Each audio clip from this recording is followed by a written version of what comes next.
Hello everyone, welcome to the cute classes. आज हम लोग क्लास 12 सब्जेक्ट कंप्यूटर साइंस के फिर से कुछ इंपॉर्टेंट सब्जेक्टिव क्वेश्चन देखने वाले हैं जो कि आपको जैक बोर्ड में सीधे पूछे जा सकते हैं। तो फर्स्ट क्वेश्चन क्या है? Differentiate between data type and data structure. हम लोग को इसमें डाटा टाइप और डाटा स्ट्रक्चर में डिफ्रेंशिएट बताना है, डिफरेंस बताना है। तो सबसे पहले हम लोग डाटा टाइप समझते हैं। तो डाटा टाइप हमारा होता क्या है? और data type is the most basic and the most common classification of data through which the compiler gets to know the form or the type of information that will be used throughout the code. Means data type हमारा एक ऐसा चीज़ है जो compiler को बताता है कि जो डाटा है वो किस टाइप का है। जैसे एग्जांपल के तौर पर अगर हम लोग इंट यूज करते हैं तो कंपाइलर जो है वो समझ जाता है, उनको ये इंफॉर्मेशन मिल जाती है कि जो डाटा है वो किस टाइप का है, इंटीजर टाइप का है। ठीक है। सेकेंड डिफरेंस क्या है? सेकेंड डिफरेंस है हमारा, in case of data type the value of data is not stored as it only represent the type of data that can be get stored. ठीक है। इन डाटा टाइप केस में हम लोग क्या करते हैं, जो वैल्यू होता है डाटा का उसको हम लोग स्टोर नहीं करते हैं। जो डाटा टाइप होता है वो बस हम लोग क्या करते हैं, रिप्रेजेंट करते हैं। एग्जांपल के तौर पे अगर हम लोग यहाँ इंट एक्स लिख रहे हैं, इंट एक्स, तो क्या किए इसमें हम लोग, इसमें वैल्यू स्टोर नहीं किए, हम लोग बस इसमें ये रिप्रेजेंट किए कि जो डाटा है वो कैसा है, इंटीजर टाइप है। तो यही चीज़ हमारा कहलाता है डाटा टाइप। तो डाटा टाइप इतना ही था। अब हम लोग समझते हैं डाटा स्ट्रक्चर के बारे में। तो डाटा स्ट्रक्चर क्या होता है? Data structure is the collection of different kinds of data such that operation and algorithm can be easily applied.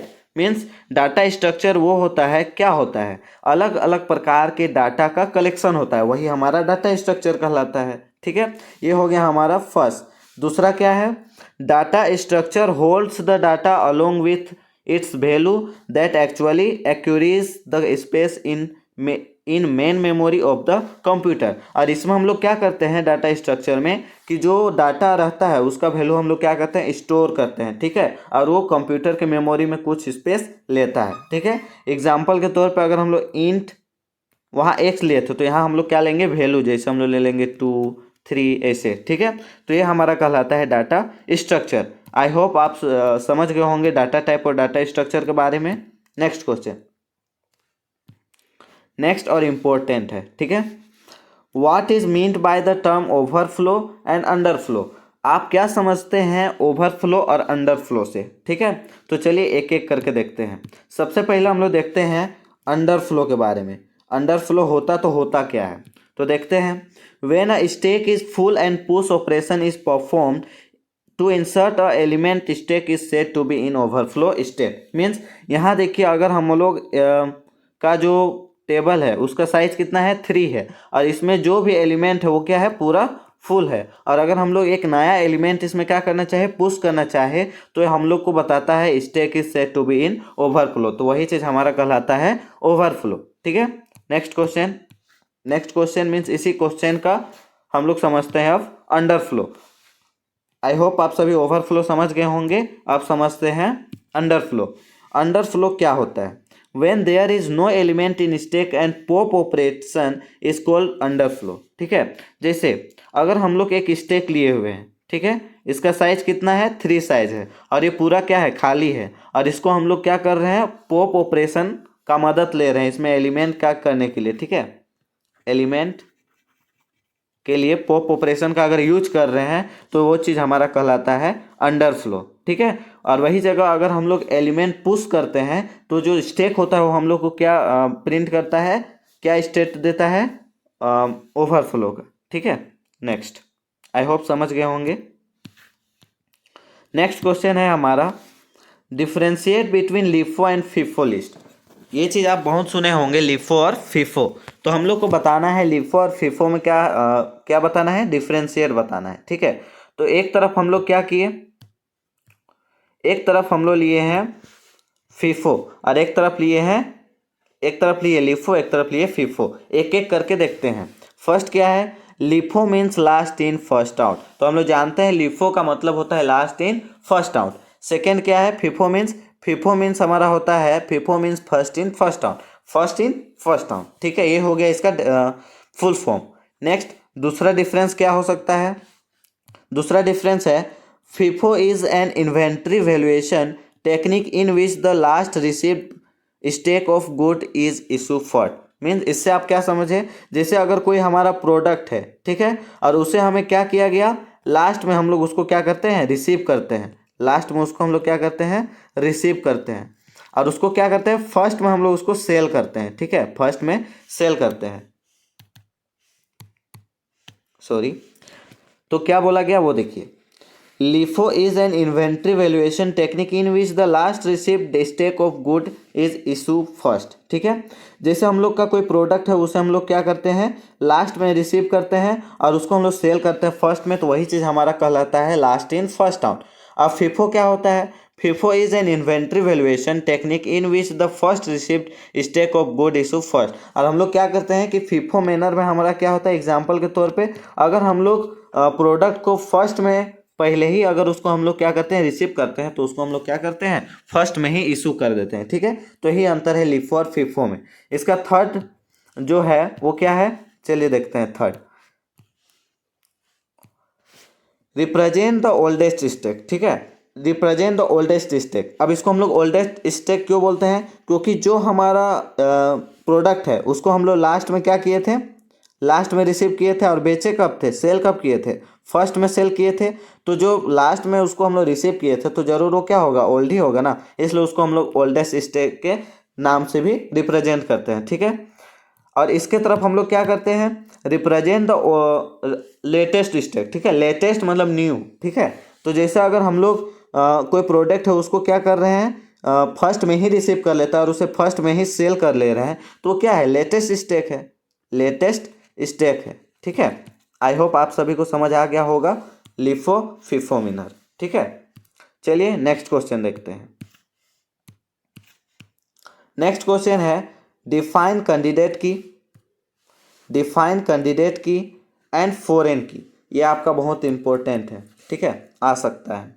हम लोग क्या करना है, कैंडिडेट की और फॉरेन की के बीच में उसको डिफाइन करना है, ठीक है। तो सबसे पहले देखते हैं कैंडिडेट की क्या होता है। तो कैंडिडेट की क्या है, अ कैंडिडेट की इज द एट्रीब्यूट्स और a set of attributes that identify each record और रिलेशन यूनिकली, ठीक है। इसका मतलब क्या हुआ वो समझिए। अगर हम लोग का जो हम लोग का जो कैंडिडेट की होता है वो एट्रीब्यूट्स होता है, या तो सेट ऑफ एट्रीब्यूट्स, एट्रीब्यूट्स का समूह होता है, ठीक है।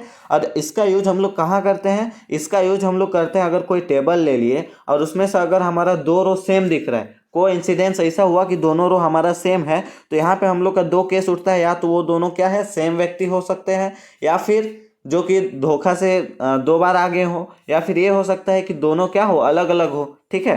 तो हम लोग को वही चीज़ पहचानने में ये कैंडिडेट की हम लोग की मदद करता है, ठीक है। ऐसा कोई की जिससे कि हम लोग को पता चले वो जो रिकॉर्ड है वो क्या है, यूनिक है, ठीक है। एग्जाम्पल के तौर पे हम लोग यहाँ पे क्या लिए हुए हैं, एक टेबल लिए हुए हैं, ठीक है। अब इसमें देखिए, इसमें फर्स्ट में हमारा स्टूडेंट नेम, फिर सिटी, फिर एज, ठीक है। अब इसको ध्यान से समझिएगा।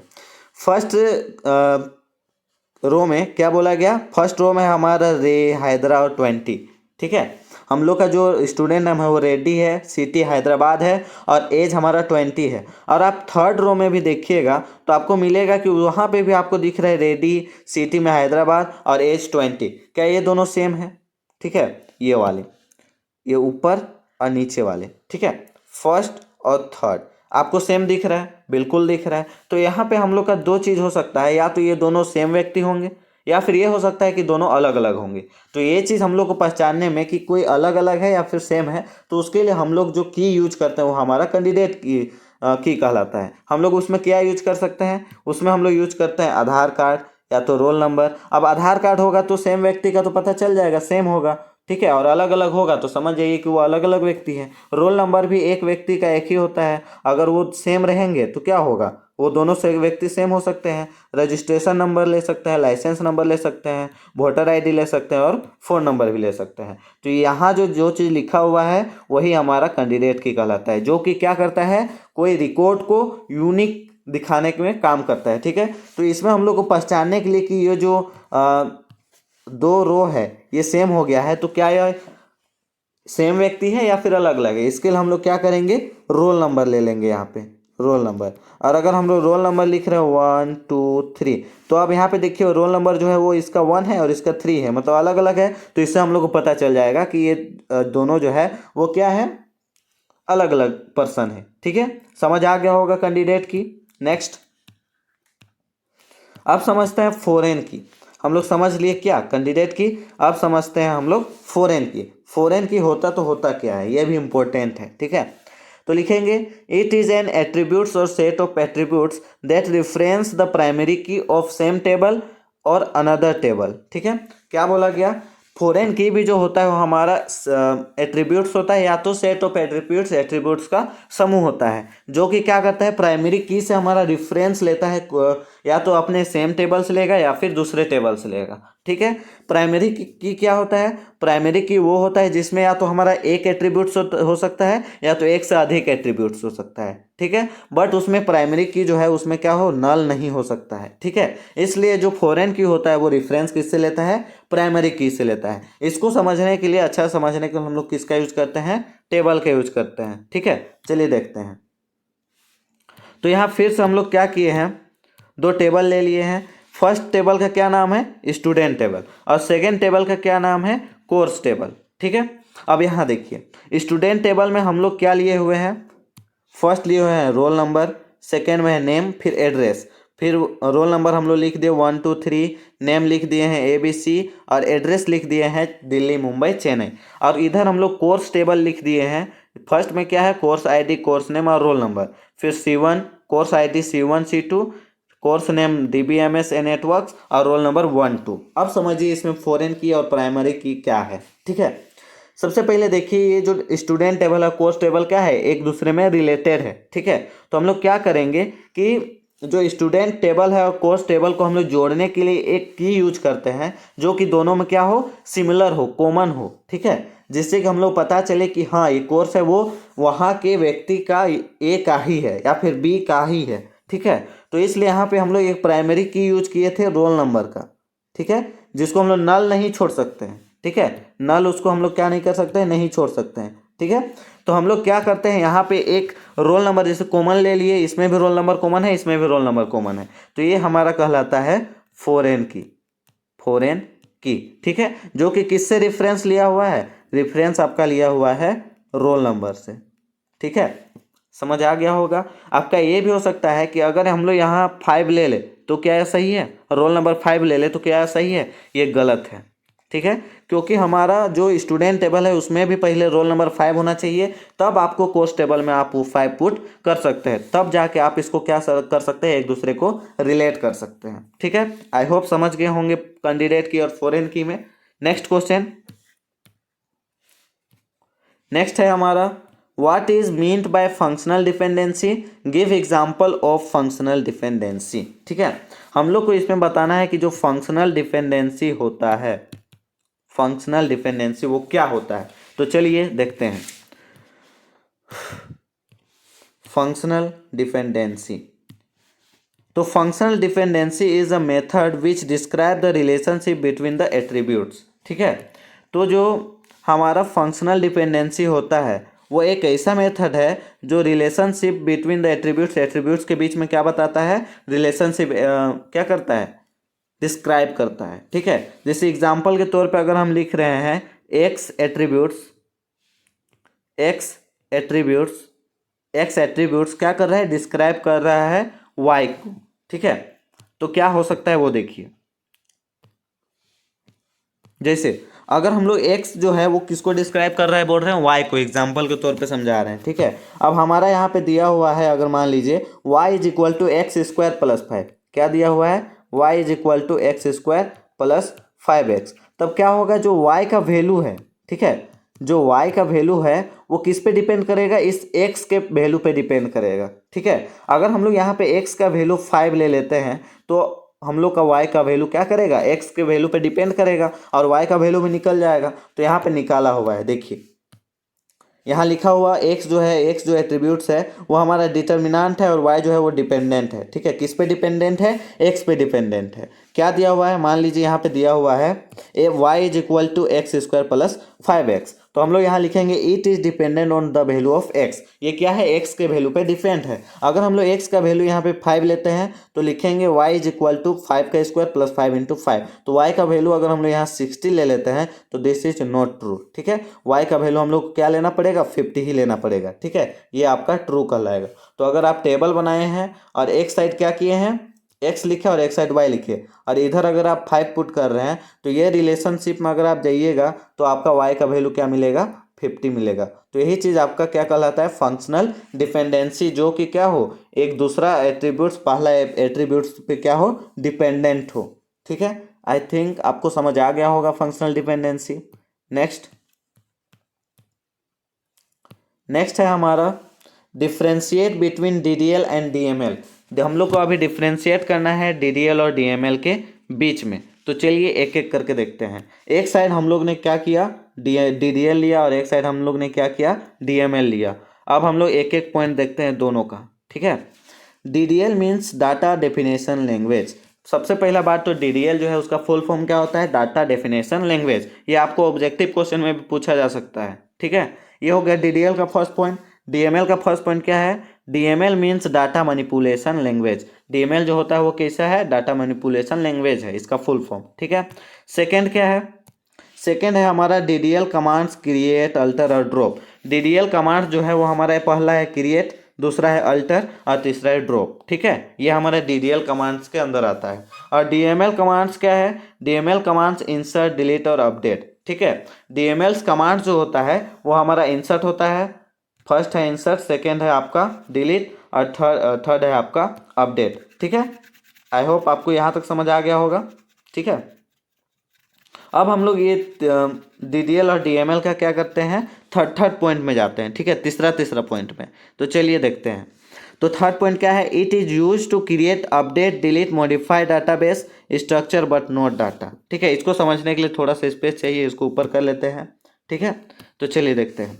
It is use to create, update, delete, modify database structure but not data. ठीक है, इसका यूज हम लोग कैसे करते हैं, जैसे मान लीजिए हमारा एक क्या है, टेबल है।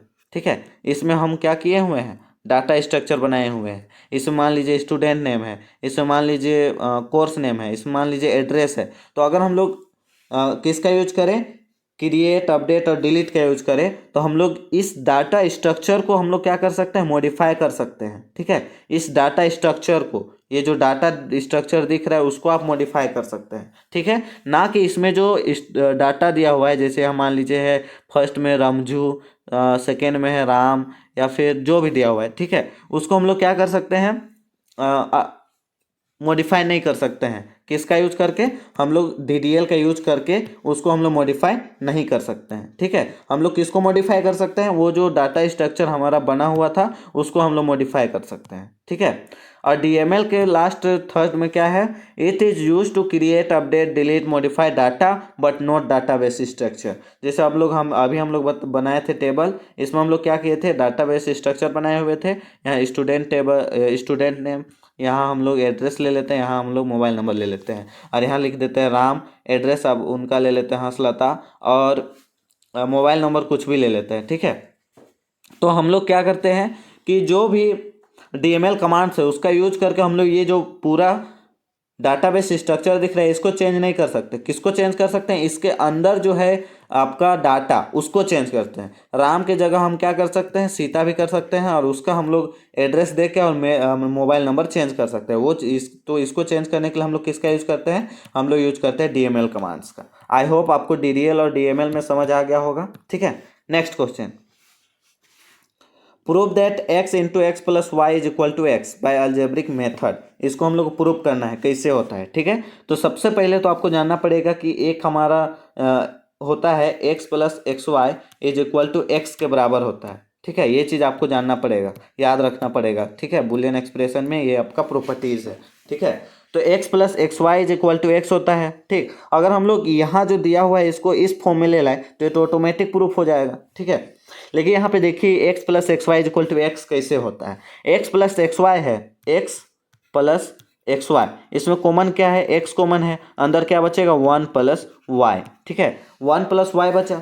अब हम लोग का 1 प्लस वाई जो होता है यहाँ पे जो दिख रहा है 1 प्लस वाई ये वाला, इसका वैल्यू जो होता है वो होता है आपका 1, ठीक है। अगर 1 प्लस वाई दिखे आपको, या 1 प्लस ए दिखे, या आपको 1 प्लस बी दिखे, तो आप समझ जाइए उसका हमेशा वैल्यू जो होता है वो 1 होता है, इतना याद रखना है, ठीक है। अब अगर यहाँ पे एक्स है, एक्स, इसको हम लिखे एक्स, और इसका वैल्यू अगर हमारा 1 दिया हुआ है, तो एक्स को अगर मल्टीप्लाई करेंगे तो किसके इक्वल होगा, एक्स के ही इक्वल होगा। तो इस तरह से x plus x y is equal to क्या होता है, एक्स होता है। तो अगर हम लोग यहाँ जो रिलेशन दिया हुआ है, यहाँ पे जो एक्सप्रेशन दिया हुआ है, उसको अगर हम लोग इस फॉर्म में चेंज कर दें तो हो जाता है वो किसके प्रूफ हो जाएगा, एक्स के इक्वल प्रूफ हो जाएगा, ठीक है। तो चलिए देखते हैं। तो इस एक्सप्रेशन को पहले लिख लिए, ठीक, और इसमें बस क्या करेंगे हम लोग, इसमें बस हम लोग प्रिंसिपल ऑफ ड्यूअलिटी अप्लाई कर देंगे, ठीक है। प्रिंसिपल ऑफ ड्यूअलिटी क्या होता है, डॉट को हम लोग प्लस में चेंज करते हैं और प्लस को हम लोग डॉट में चेंज करते हैं। जहां पे आपको डॉट दिखता है उसको प्लस में कर दीजिए, और जो प्लस में दिख रहा है उसको डॉट कर दीजिए, बस इतना ही काम है, ठीक है। तो यहाँ देखिए, यहाँ पे जो लिखा हुआ है उसको अगर हम लोग चेंज करें, ठीक है, तो क्या लिखेंगे, यहाँ पे ऊपर ही देखिए एक्स लिखे यहाँ पे, ठीक है। अब यहाँ पे इंटू है तो क्या लिखेंगे, प्लस लिखेंगे, फिर यहाँ पे क्या है, ब्रैकेट है, तो फिर क्या लिखेंगे, सॉरी ऊपर नहीं आ पा रहा है, नीचे ही देखते हैं, ठीक है। इसका पहले लिख लेता है रिलेशन एक्स प्लस वाई। अब इसमें हम लोग डुअलिटी यूज करते हैं, ठीक है। देखिए एक्स है, यहाँ बीच में डॉट है तो उसके लिए प्लस हो गया, फिर ब्रैकेट है तो ब्रैकेट, एक्स प्लस है तो इंटू हो गया, वाई है वाई ब्रैकेट 1। तो अब यहाँ पे देखिए ये जो आया है, क्या यही चीज़ आया है, बिल्कुल आया है, तो एक्स के इक्वल क्या होगा ना, यहाँ देखिए ये चीज़ आया है और यहाँ सेम है, तो ये चीज़ एक्स के इक्वल होता है, तो बस ये प्रूफ हो गया, ठीक है। Next question, very very important and useful, ठीक है।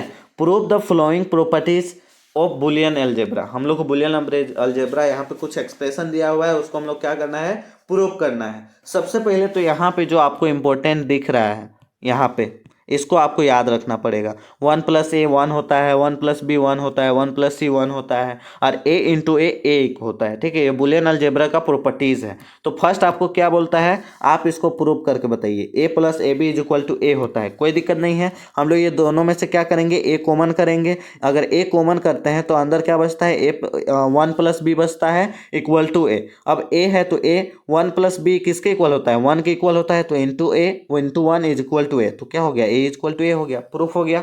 सेकेंड क्या है, सेकेंड है हमारा A into A plus B is equal to A. कैसे होता है, प्रूव करिए। तो सबसे पहले हम लोग क्या किए, ए से दोनों को मल्टीप्लाई किए। अगर ए और ए को मल्टीप्लाई किए तो लिख दिए ए इंटू ए, और बी को मल्टीप्लाई किए तो लिखे ए इंटू बी, ठीक है। अब अगर हम लोग ए इंटू ए को मल्टीप्लाई करेंगे तो किसके इक्वल होता है, यहाँ पे देखिए ए इंटू ए क्या होता है, ए के इक्वल होता है। तो यहाँ ए इंटू ए की जगह हम लोग ए लिखे, और ए इंटू बी को बस हम लोग ए बी लिख दिए, ठीक है। अब इसमें से हम लोग क्या किए, ए कॉमन किए जो कि बाहर आ गया, और अंदर क्या बचा, अंदर बचा हमारा 1 प्लस बी। अब हम लोग को ए लिखे यहाँ पे, और 1 प्लस बी का वैल्यू यहाँ दिया हुआ है 1, तो 1 लिखेंगे और बस ए हो गया, बस प्रूफ हो गया यार, ठीक है।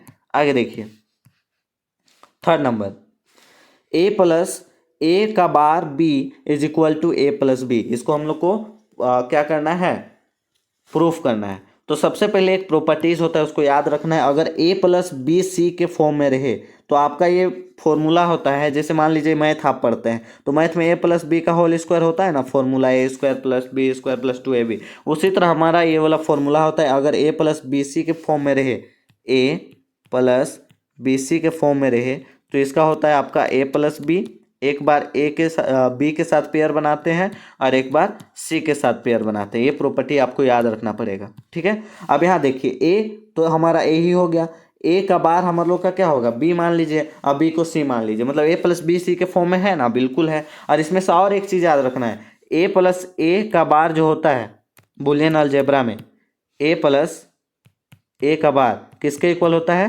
1 के इक्वल होता है, ठीक है। अब यहाँ देखिए ए प्लस ए बार लिखे, इसको इस फॉर्म में तोड़ रहे हैं, ए प्लस ए बार और ए प्लस बी इस फॉर्मूला में तोड़े, ठीक है। अब इसमें क्या है, ए प्लस ए बार जो होता है हमारा 1 के इक्वल होता है, जस्ट यहाँ ऊपर लिखा हुआ है तो 1 लिखे और ए प्लस बी, और इसको मल्टीप्लाई करेंगे तो ए प्लस बी ही आएगा, और यही चीज़ हम लोग क्या करना है, प्रूफ करना है। नेक्स्ट क्या है, A into A bar plus B equal to A B होता है, प्रूफ करिए। तो हम लोग इसको क्या करेंगे, ए सबसे पहले दोनों को मल्टीप्लाई करेंगे ए से, तो ए इंटू ए बार हो गया फर्स्ट, प्लस है तो प्लस ए इंटू बी। अब बुलियन अलजेब्रा में याद रखना आपको ए इंटू ए बार जो होता है वो आपका जीरो के इक्वल होता है, ठीक है। तो यहाँ पे देखिए ए इंटू ए बार है तो किसके इक्वल होगा, जीरो के इक्वल होगा, प्लस और ए इंटू बी तो ए इंटू बी और ए बी प्लस जीरो क्या हो जाएगा, ए बी के इक्वल। और यही तो आपको प्रूव करना था, ठीक है। तो आपको समझ आ गया होगा, ये चारों को अच्छा से कर लीजिएगा, ठीक है। नेक्स्ट समझिए, आपको डुअल एक्सप्रेशन पूछ सकता है, ठीक है। डुअल एक्सप्रेशन, अब हम लोग किसको देखने वाले हैं, अब हम लोग देखने वाले हैं भैया dual expression for Boolean expression, ठीक है, या फिर जिसको हम लोग जानते हैं प्रिंसिपल ऑफ डुअलिटी के नाम से, ठीक है। तो सबसे पहले क्या है इसका रूल, सबसे पहले तो आपको क्या करना है, इंटरचेंजिंग डॉट टू प्लस और प्लस टू डॉट, मीन्स जहाँ पे आपको डॉट दिख रहा है उसको प्लस में चेंज करिए और जहाँ पे आपको प्लस दिख रहा है उसको किस में चेंज कीजिए, डॉट में चेंज कीजिए, कोई दिक्कत बिल्कुल नहीं। आगे देखिए और क्या करिए इसमें, और दूसरा रूल क्या है, इंटरचेंजिंग जीरो टू वन और वन टू जीरो, और क्या करिए जीरो जहाँ पे दिख रहा है उसको वन में चेंज करिए और वन जहाँ पे दिख रहा है उसको जीरो में चेंज करिए। बस इतना ही है आपका duality expression of Boolean expression, ठीक है, जिसको आप प्रिंसिपल ऑफ डुअलिटी के नाम से भी जानते हैं, ठीक है। तो चलिए देखते हैं इस पे जो क्वेश्चन है वो क्या है, give dual expression for Boolean expression, ठीक है, give dual expression for Boolean expression, तो वही चीज़ पूछा गया है। तो फर्स्ट क्वेश्चन क्या है, फर्स्ट क्वेश्चन है हमारा x plus x bar dot y is plus one, इसको आप क्या किस में चेंज करिए, बुलियन एक्सप्रेशन में चेंज करिए। तो क्या होगा, हम लोग एक्स लिखे, ठीक है, इसके बाद यहाँ प्लस है तो इसको हम लोग डॉट में चेंज कर दिए, फिर एक्स बार है तो एक्स बार किए, यहाँ पे डॉट है तो इसको प्लस में चेंज कर दिए, और वाई है तो वाई लिखे, और ये प्लस है तो इसको हम लोग क्या कर दिए, डॉट में चेंज कर दिया, और वन है तो जीरो में चेंज कर दिए, ठीक है। अब यहाँ देखिए एक्स जो है वो दोनों को दे दिए तो एक्स इंटू एक्स बार हो गया, ठीक है, प्लस है तो प्लस, और एक्स और वाई को अगर मल्टीप्लाई किए तो एक्स वाई हो गया, ठीक है। तो अगर उसको ऐसा किए तो हो गया। आगे देखिए X into X bar plus x Y into zero, अब एक्स वाई को अगर जीरो से मल्टीप्लाई करेंगे तो ये तो पूरा टर्म हमारा जीरो हो गया, ठीक है। तो बचा क्या, एक्स इंटू एक्स बार, तो इसका डुअल एक्सप्रेशन क्या हो जाएगा, इसका डुअल एक्सप्रेशन हो जाएगा हम लोग का ये, ठीक है। नेक्स्ट क्या है, सेकेंड है हमारा एक्स वाई प्लस एक्स बार वाई, इसको हम लोग को डुअल एक्सप्रेशन में क्या करना है, चेंज करना है। तो हम लोग तो ये एक्स इंटू वाई है तो इसको क्या लिखेंगे, एक्स प्लस वाई लिखेंगे, यहाँ पे डॉट छुपा हुआ है, डॉट है ना, उसको बस हम लोग किस में चेंज कर दिए हैं, प्लस में चेंज कर दिए। फिर यहाँ प्लस है तो उसको डॉट में चेंज कर दिए, यहाँ पे प्लस है उसको डॉट में चेंज कर दिए, फिर से यहाँ एक्स वाई आया, मतलब एक्स है बीच में डॉट है तो उसको प्लस में चेंज कर दिए, ठीक है। यहाँ प्लस है तो उसको डॉट में चेंज कर दिए, और यहाँ पे एक्स बार इंटू वाई है तो बस इसको हम लोग लिख दिए एक्स बार, यहाँ पे प्लस होगा, ठीक है, सॉरी प्लस हो जाएगा, ठीक है। यहाँ पे लास्ट में लिख लीजिएगा एक्स बार प्लस वाई, तो यही आपका हो गया करेक्ट आंसर, ठीक है। Next question, which of the following Boolean expression is या are incorrect, write the correct forms of the incorrect ones, ठीक है। अभी हम लोग का नीचे कुछ क्या दिया हुआ है, बुलियन एक्सप्रेशन दिया है, इसमें से हम लोग को बताना है कि कौन क्या है इनकरेक्ट है, और अगर वो इनकरेक्ट है तो उसको हम लोग को करेक्ट फॉर्म में लाना है, ठीक है। तो चलिए देखते हैं, फर्स्ट है ए का bar plus A is equal to one, तो ऐसा हम लोग जस्ट अभी प्रॉपर्टी पढ़े हैं, ठीक है, कि ए प्लस ए बार जो होता है वो वन के इक्वल होता है बुलियन एक्सप्रेशन में, तो ये तो करेक्ट है, तो इसको हम लोग लिख दिए करेक्ट, फर्स्ट नंबर करेक्ट। दूसरा क्या है, दूसरा है A plus A B equal to A, तो A plus A B is equal to A होता है, ये भी हम लोग जस्ट अभी ऊपर पढ़े, ठीक है, मतलब एक्स प्लस एक्स वाई जो होता है वो किसके इक्वल होता है, एक्स के इक्वल होता है, ठीक है। तो ये चीज़ अभी जस्ट हम लोग क्या किए हैं, ऊपर पढ़े हुए हैं, ठीक है।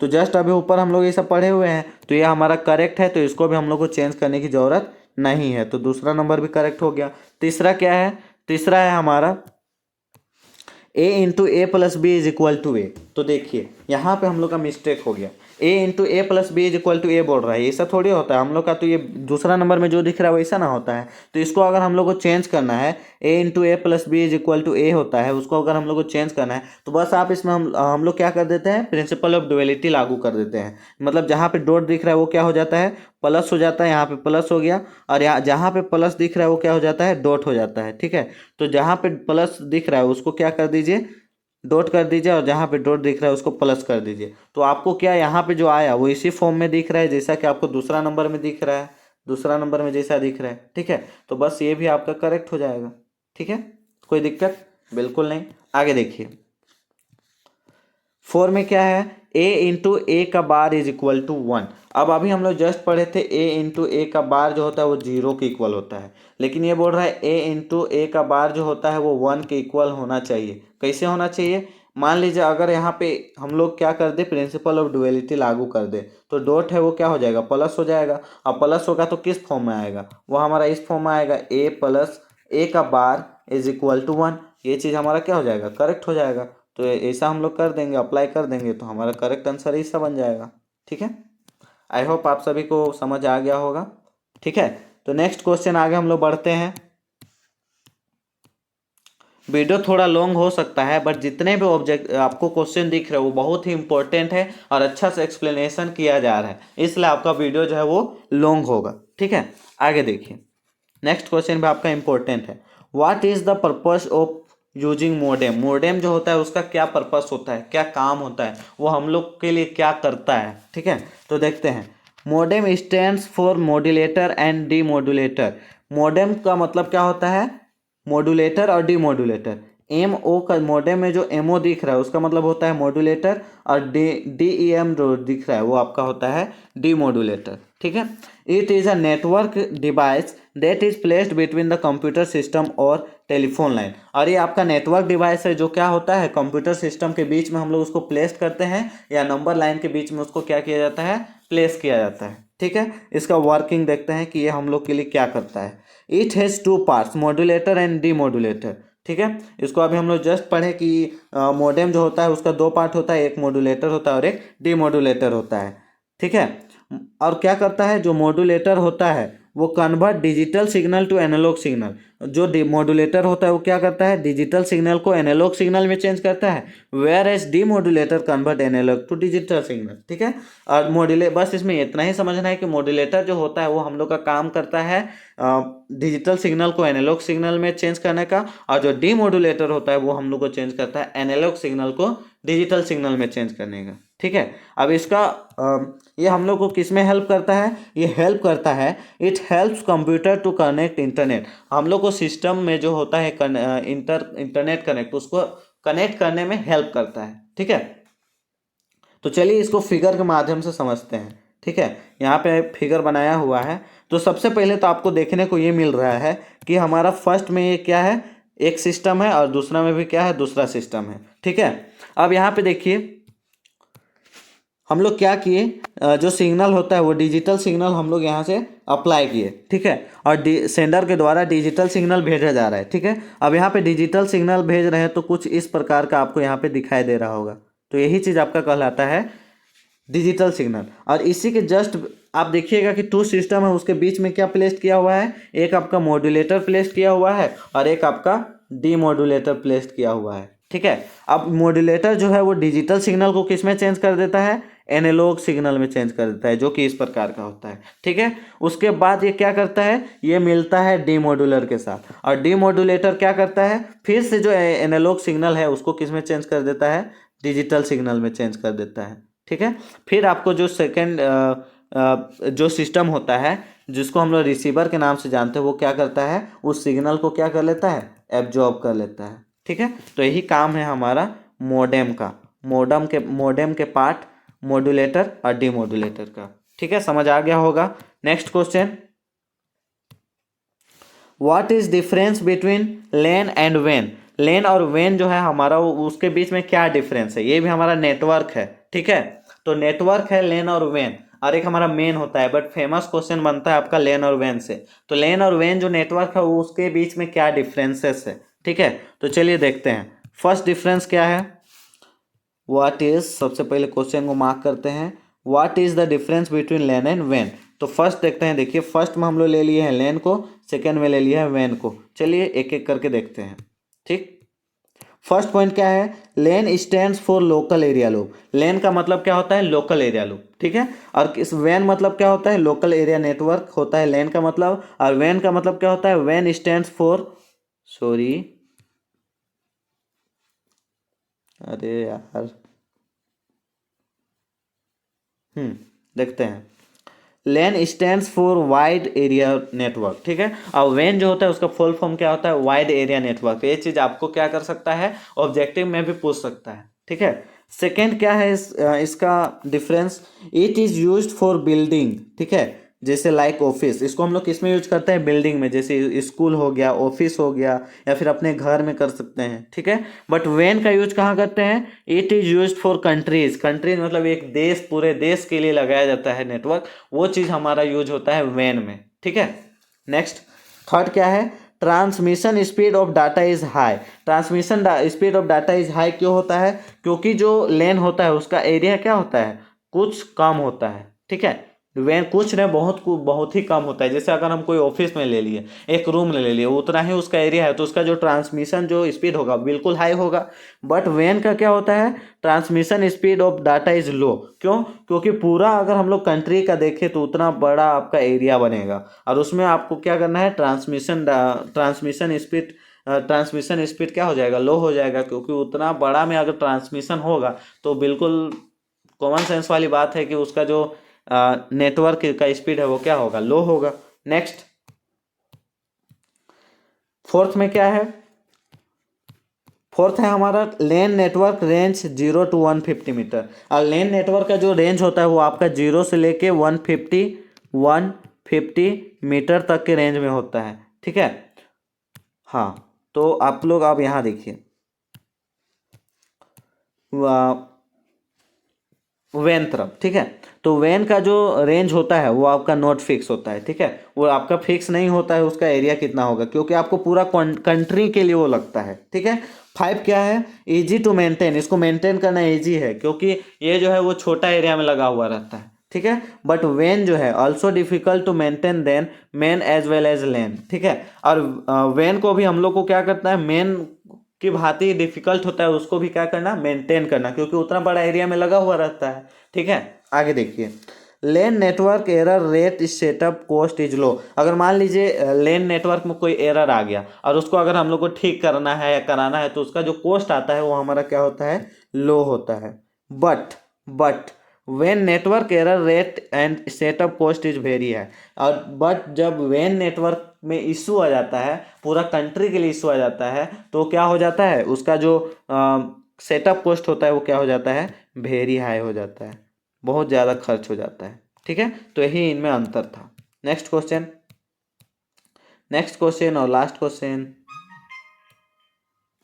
Give the advantage of email and world wide web service provides by internet, ठीक है। तो वह ईमेल का जो एडवांटेज है वो क्या है, आपको इससे क्या एडवांटेज, क्या फ़ायदा मिलता है। सबसे पहले समझते हैं ईमेल क्या होता है। ईमेल मीन्स इलेक्ट्रॉनिक मेल होता है। ईमेल का मतलब क्या होता है, इलेक्ट्रॉनिक मेल होता है। अब इट्स एडवांटेज देखते हैं। Email is a private communication between two parties who have an account on the internet, ठीक है। टू पार्टीज मतलब मान लीजिए 2% है और उसके बीच में क्या हो रहा है, प्राइवेट कम्युनिकेशन हो रहा है। और क्यों, जब कब हो रहा है, जब उनका जो इंटरनेट में क्या है, अकाउंट है, तो वो आपका कहलाता है ईमेल, ठीक है। सेकेंड क्या है वो देखिए, सेकेंड है आपका the cost of sending an electronic message in nominal. और अगर आपको कोई मैसेज सेंड करना है या कुछ भी करना है, ठीक है, कोई चीज़ उनको इन्फॉर्मेशन देना है, तो उसका जो कॉस्ट पड़ेगा आपको क्या होता है, बहुत ही कम होता है, ठीक है। उसके बाद क्या है, थर्ड नंबर क्या है, थर्ड है आपका the messages are sent and receive instantly, ठीक है। और जो मैसेंजर और जो सेंडर होता है या फिर जो रिसीव करता है वो क्या करता होता है, इंस्टेंटली होता है। मान लीजिए, और ये भी होता है कि अगर आप अभी ईमेल से कोई व्यक्ति को कुछ चीज़ भेज दिए तो जरूरी नहीं है कि वो व्यक्ति उसी टाइम देखे, ये भी हो सकता है कि वो उसको 4 दिन के बाद भी देख सकता है, ठीक है। तो ये आपका फायदा हुआ फर्स्ट। उसके बाद क्या है,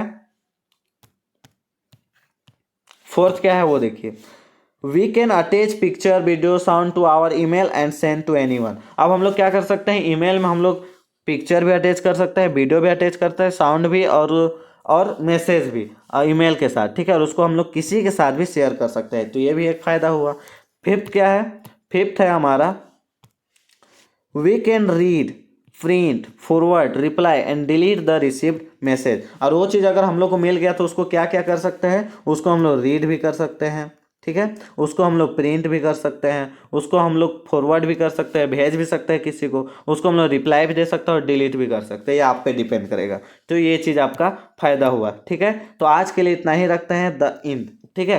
तो थैंक्स फॉर वाचिंग। अगर अच्छा लगा हो तो ज़रूर से ज़रूर चैनल को सब्सक्राइब करें, क्योंकि बहुत ही ज़्यादा हद से ज़्यादा मेहनत लगता है, ठीक है। और आपको पीडीएफ, इसका पीडीएफ जो है वो आपको टेलीग्राम चैनल पे मिलेगा, ठीक है। टेलीग्राम चैनल पे मिलेगा, और टेलीग्राम चैनल का लिंक मैं डिस्क्रिप्शन में डाल दे रहा हूँ, ज्वाइन हो जाए, वहीं पे आपको क्या मिलेगा, इसका पीडीएफ मिल जाएगा, ठीक है। Thank you.